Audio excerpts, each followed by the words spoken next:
Welcome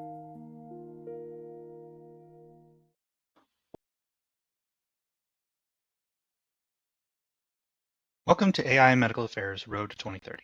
In the previous episode, we looked at how AI can help medical affairs move from information overload to meaningful scientific insight. Today, we're taking the next step. Because once an organization can generate better insights, the bigger question becomes, what does that do to the medical affairs operating model itself? Does AI simply make existing medical affairs activities faster, or does it begin to change how evidence is generated, how strategies developed, and ultimately how medical affairs functions in the organization? Natalja, your argument in this episode is really that we're moving beyond individual AI tools towards something much more structural. I think we are entering a phase where it is no longer enough to think of AI as another digital capability added to medical affairs.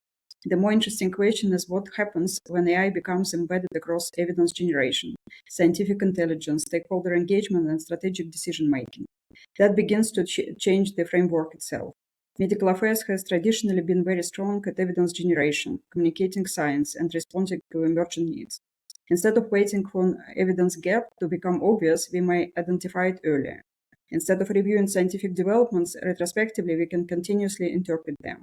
And instead of updating strategy periodically, we can make strategy much more adaptive. So this is not really a story about replacing traditional medical affairs. It's about changing the point at which medical affairs enters the decision-making process. Yes, and potentially moving medical affairs much closer to the center of strategic scientific leadership. This first slide is useful because it separates what AI-enabled medical affairs is not from what it should become. And on the left, there are several very familiar traps. It's not simply a collection of disconnected AI tools added to existing processes. It is not automation designed to replace scientific judgment. It is not just faster production of the same reports.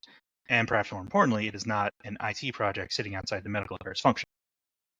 Because if we simply take an inefficient process and add AI and run the same process faster, we might gain productivity, but we haven't necessarily transformed anything. The real transformation is in the operating model. AI-enabled medical affairs should become more intelligent, more adaptive, and insight-generating. AI should enhance scientific judgment, not substitute for it. And it should become part of how medical affairs thinks about evidence planning, scientific strategy, and decision-making. The phrase on the slide that stands out to me is, AI is intrinsic to decision-making, not an optional layer on top. That feels like a very important level of adoption. Imagine evidence planning, for example. Traditionally, we may look at the current evidence base, identify known gaps, and create an evidence generation plan. An AI-enabled model can continuously incorporate new publication, real-world evidence, competitor development, stakeholder questions, and changes in the clinical landscape. That means evidence planning becomes more dynamic. We can start modeling different scenarios. What happens if treatment patterns change? What if a competitor generates a new type of evidence? What if a new stakeholder question starts appearing consistently across markets? AI can help us identify these shifts earlier and test assumptions. So we move from a relatively static evidence plan towards something closer to a continuously informed evidence strategy. And there is another important element on this slide, integration across functions. Medical affairs cannot operate as an isolated scientific island. Evidence strategy increasingly touch R&D, market access, and within appropriate compliance boundaries commercial. AI can help create a more connected picture across all these functions. But medical affairs still owns the scientific integrity of the process. Absolutely. The role of AI is augmentation. Scientific judgment, governance, transparency, and accountability remains human responsibility. So if this change is structural, why is it happening now? You identify 4 forces on this slide: scientific complexity, data explosion, technology maturity, and stakeholder expectations. Let's start with scientific complexity. Modern medicine is simply becoming much harder to process cognitively. We have advanced therapies, more complex treatment pathways, multiomics, biomarkers, adaptive trial designs, precision medicine, and an enormous number of interdependent scientific variables. At some point, human cognition alone becomes the bottleneck. Yes, and it is not because medical affairs professionals are less capable. It is because the scientific environment has become too interconnected and too fast-moving for traditional manual synthesis alone. Take oncology. You may need to understand biomarker data, sequencing strategies, resistant mechanisms, different lines of therapy, new combination, and rapidly evolving standard of care. And all of this changes continuously. AI can augment the ability of medical affairs team to synthesize those relationships. The second force is data explosion. And this is broader than clinical trial data now. We have real-world evidence patient-generated data, digital biomarkers, wearables, and other digital sources. So the evidence ecosystem itself is becoming much more diverse. Exactly, and the challenge is no longer simply collecting more data. We already have enormous amount of it. The challenge is extracting meaningful relationship from very different data types. For example, how does real-world evidence complement randomized clinical trial data? What can patient-generated data tell us about disease burden or treatment experience? Are digital data streams revealing outcomes that traditional endpoints may not capture? This is where advanced analytics and AI can help uncover patterns that would otherwise be extremely difficult to identify. Then we have technological maturity. This is important because 10 years ago, many of the things we are discussing would have been experimental. Today, generative AI, natural language processing, and machine learning can already support literature synthesis, insight extraction, and increasingly sophisticated modeling. Yes, the technology has crossed an important threshold. It is becoming practical enough to embed it into real workflows. But I would emphasize that maturity of the technology does not automatically mean maturity of the organization. You still need good data architecture, validation, governance, and people who understand how to evaluate AI outputs. And the fourth force is stakeholder expectations. Clinicians want faster and more relevant evidence. Payers want deeper outcomes data. Regulators increasingly expect transparency and traceability. Patients expect their experience to be reflected more meaningfully in evidence generation. So there is pressure from every direction.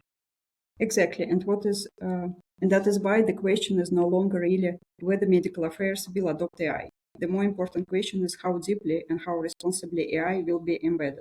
This slide brings the whole concept together. At the center, you describe medical affairs as an evidence intelligence engine. That's quite a strong shift in how we define the function. What does that actually mean? For me, it means that medical affairs moves beyond generating and communicating evidence towards continuously interpreting the scientific environment and helping shape what evidence should come next. There are several components around that central idea. The first is proactive evidence planning. Instead of identifying evidence gaps only after they become established problem, AI can help model potential future gaps in different evidence scenarios. So the question changes from what evidence are we missing today to what evidence are we likely to need tomorrow? Exactly. And then we have real-time insight generation. That is why this is what we discuss in episode 3. AI continuously synthesizes signals from literature, congresses, field insights, real-world evidence, and other resources. But here, those insights are not an isolated output. They feed directly into evidence strategy. The next element is dynamic stakeholder engagement. And I think this is interesting because it suggests AI could help optimize not just what we communicate, but how, when, and with whom scientific exchange takes place. Yes, within very clear compliance and governance boundaries. Different stakeholders have different scientific needs. A specialist in academic center may have different questions from community clinicians. A payer may need a different evidence perspective. AI can help us understand those patterns more systematically and support more relevant scientific engagement. But again, it is there to support human scientific exchange, not replace it. Then you have strategic leadership, and this might be the biggest change on the slide. Medical affairs is no longer only receiving strategy and executing against it. It begins helping define data priorities based on unmet clinical needs. Yes, if medical affairs is continuously connected to external scientific stakeholders and simultaneously has access to increasingly sophisticated evidence generation, then it's uniquely positioned to identify what the organization needs to understand next. That should give medical affairs a stronger voice in scientific strategy. And you also include lifecycle intelligence, anticipating data needs across development and through the product lifecycle. So this framework isn't limited to launch. Not at all. The intelligence should follow the full life cycle. During development, we may identify emerging evidence needs. Pre-launch, we may need to understand stakeholder questions and scientific gaps. Post-launch, real-world evidence and field intelligence become increasingly important. The process should be continuous. And then one component sits above all the others, scientific integrity. AI is a governance tool, not a bypass of rigor. If AI allow us to move faster, governments has to move within it. We need traceability, we need validation, and we need to understand data provenance. We need to know where AI-generated outputs came from and how conclusions were reached. And then human judgment is required. That responsibility needs to be explicit. So an AI-first organization cannot mean an AI-unchecked organization. Absolutely not. In fact, the more AI is embedded in strategic decision, the more important scientific governance becomes. That brings us to the human side of the transformation. Because if the medical affairs operating model changes, the medical affairs team has to change with it. You divide this into three areas: skills, mindset, and technology. Let's begin with skills. The first point is interesting because it combines traditional medical affairs expertise with something new: medical expertise plus analytical acumen. Yes, the future of medical affairs professionals still needs strong scientific and therapeutic expertise. That does not disappear, but they also need to understand data more deeply and be more comfortable working with AI-supported analysis. Digital literacy become fundamental, and by digital literacy, I don't mean simply knowing how to use a platform. I mean knowing how to question an AI output. What data was used, what assumption may be embedded in it, where could bias enter, does the conclusion make scientific sense? So one of the most important skills may actually be the ability to challenge AI rather than simply operate it. Exactly. And then there is a communication. As AI makes it possible to generate increasingly complex analysis, medical affairs has to become even better at translating those analyses into clear scientific narratives, because complexity has no value if nobody understands the implication. The slide also describes a shift from executor to strategist. That seems to be a recurring theme across the whole episode. It is. As routine tasks become increasingly automated, the value of medical affairs professional moves upward. More time can be spent on interpretation, strategic thinking, scientific judgment, and influencing organizational direction. Which leads directly into mindset. And I like the term you use here: augmentation. The mindset shouldn't be AI versus humans. It should be understanding where machines excel and where humans excel. Yes, AI is extremely powerful at processing volume, identifying patterns, and working across large datasets. Humans are much more stronger at context, clinical meaning, judgment, empathy, and strategic interpretation. The opportunity is combining those strengths. And presumably organizations also need much more openness to experimentation, because not every AI initiative will work perfectly the first time. Exactly. Teams need permission to test, learn, and iterate while keeping governance and scientific rigor intact. And that requires trust. Internal trust that the systems are reliable and appropriately governed, and external trust from clinicians, from patients, and other stakeholders that AI is being used responsibly. Then the third pillar is technology. AI-powered literature synthesis, advanced insight mining platforms, interoperable data architectures, automated scientific exchange at scale. But again, the technology is an enabler rather than the destination. Exactly. The goal is not to become a medical affairs organization with the most AI tools. The goal is to become the organization that uses AI to make better scientific decisions.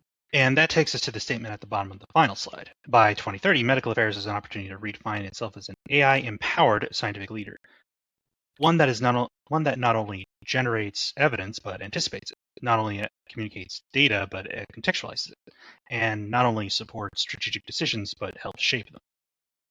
I think this is the real opportunity. AI can help move medical affairs from reactive execution towards much more predictive, insight-driven scientific leadership. But the organization that succeed will not be those that simply implement the greatest number of the tools. They will be the organization that embedded AI responsibly into strategy, workflows, and capability models. So perhaps the takeaway from this episode is that AI is not pushing medical affairs to the margin of decision making. Done well, it could do exactly the opposite. Absolutely, it can position medical affairs much closer to the center of scientific and strategic decision making, because medical affairs sits in the unique intersection. It understands the science, it understands external stakeholder needs, it understands evidence gaps, and increasingly with AI, it can connect those elements at scale in close to real time. But there is one condition: the technology has to remain connected to scientific integrity, human judgment, and a very clear purpose.